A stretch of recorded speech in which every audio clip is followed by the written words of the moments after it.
First stage of cleaning extracting rod, rigid extracting rod, is to push the brush down, make sure there's no debris inside the tube, and then place into the washer. Second stage is to remove from washer that's been washing for 20 to 30 minutes. Wipe down with towel.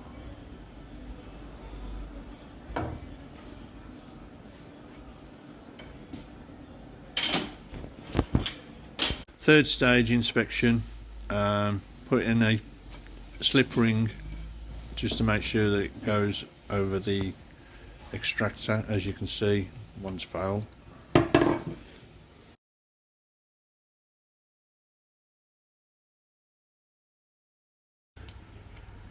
Testing pressure body sleeve.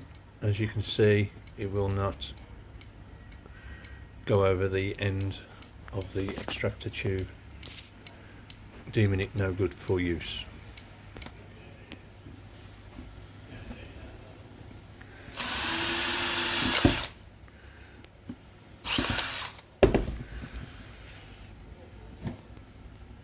And then using the double outlet,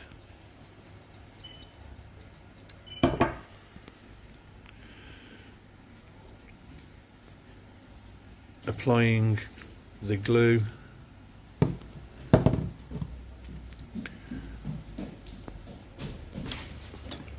placing voice and thread up